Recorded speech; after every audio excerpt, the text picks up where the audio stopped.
Muy buenas tardes, reciban nuestros saludos. Mi nombre es José Gregorio Torres, participante de la Cátedra de Derechos Humanos en el núcleo Lara, en la materia Derechos Humanos de niños, niñas y adolescentes. Todo bajo la tutela de la profesora Norma López. Para hablar de los derechos humanos de los niños, niñas y adolescentes, podemos abordar nuestra Carta Magna, la Constitución, pero el tema que hoy nos interesa es la Ley Orgánica de Protección de Niños, Niñas y Adolescentes, así como su reforma, una reforma muy importante ya que radica en igualdad, en la libertad, pero también en las obligaciones que tienen todos los niños, niñas, adolescentes en la parte penal. Recordemos que ellos, a nivel de el aspecto penal, son infractores, más no se le cataloga como delincuentes, sino infractores a toda aquella persona que se encuentre entre los 12 y los 18 años. Y a nivel del Tribunal Supremo de Justicia, para cumplir ciertos parámetros, se ha llevado a la edad de los 14 años. Pero para hablar de lo que se refiere a la Ley Orgánica de Protección de Niños, Niñas y Adolescentes, nos debemos remontar al siglo XX, donde existía esa primera Carta de los Derechos de la Infancia, donde había unas leyes donde se tutelaba o se protegía a lo que se denominaba menor de edad. Y ellos no eran tratados como sujetos de derechos, sino que estaban bajo la compasión y represión y tutela de parte del Estado.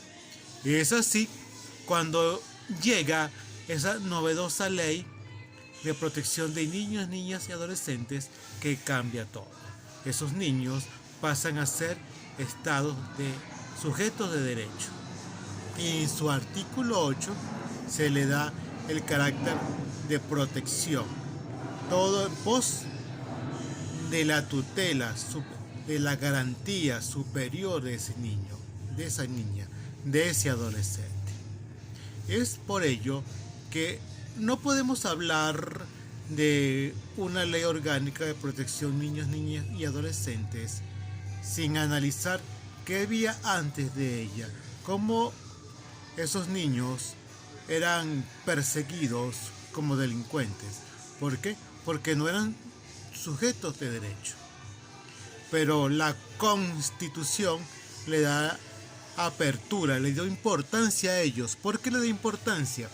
Porque se le da primero la importancia a la familia como integral, y los niños, niñas y adolescentes, por supuesto, pasan a ser parte de esa familia, e inclusive se le da la garantía de bajo ciertos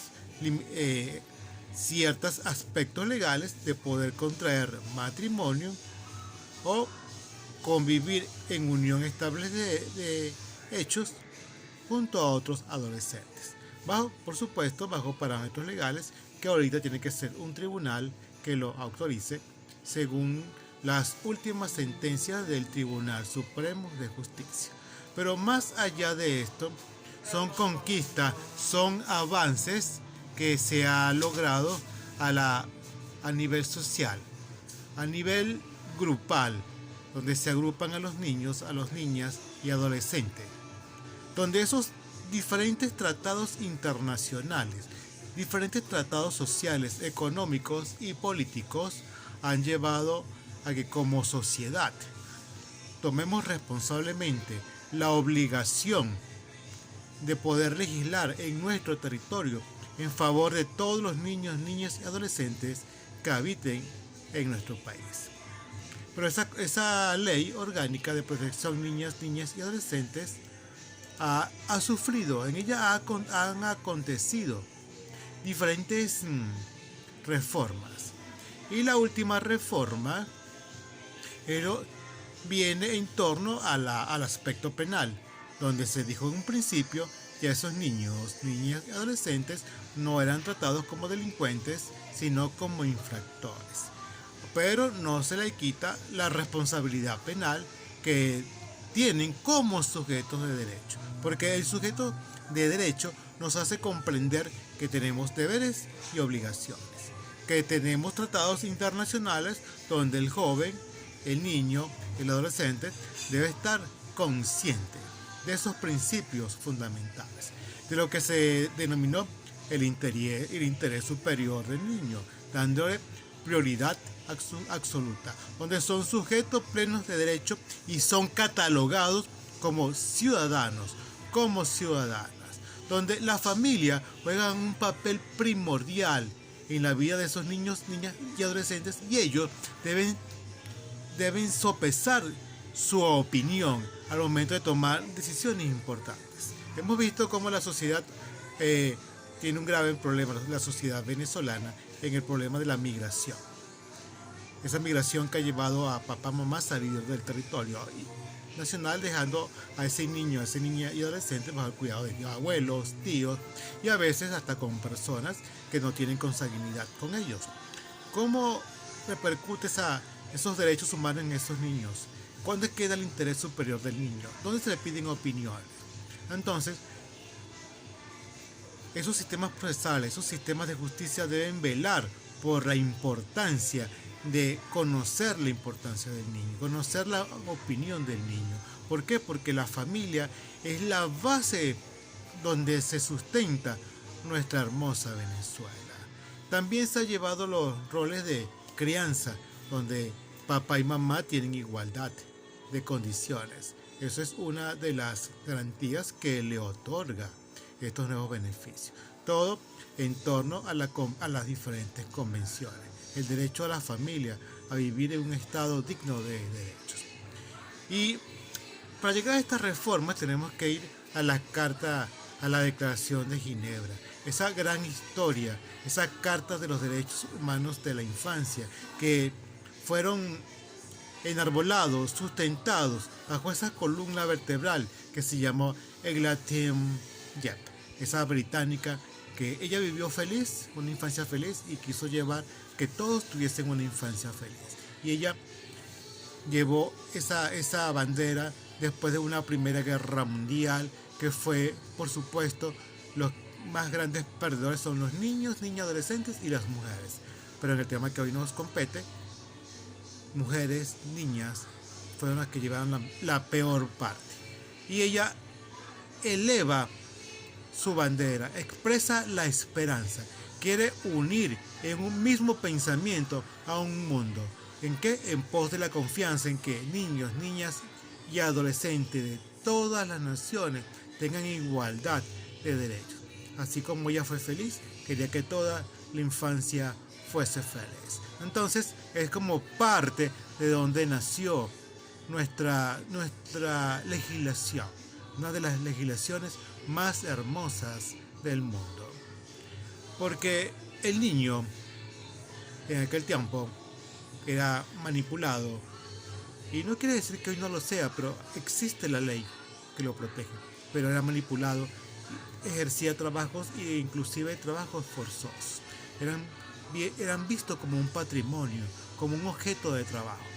Y esa mujer Yep en la lucha busca reformar y llevar al bien común, donde dice que el único idioma internacional es el llanto de los niños, ese llanto que aún hoy en día se escucha en una guerra que actualmente no declarada en Israel, en Irán, en la Franja de Gaza, donde niños están sufriendo. Entonces esa carta hoy más que nunca debe ser llamada.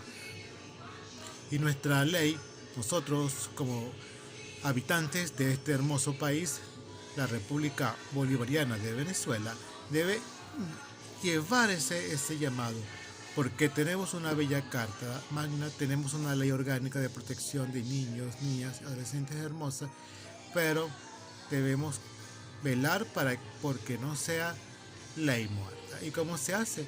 A través del esfuerzo, a través de la educación, a través de proclamar en los 4 puntos cardinales norte, sur, este y oeste la importancia de lo que significa el interés superior de niños, niñas y adolescentes. ¿Para qué? Para que haya el buen funcionamiento de todas las organizaciones, de todas las instituciones, incluyendo la institución familiar. ¿Para qué? Para que ir en socorro de aquellos niños que actualmente están declarados en estado de emergencia.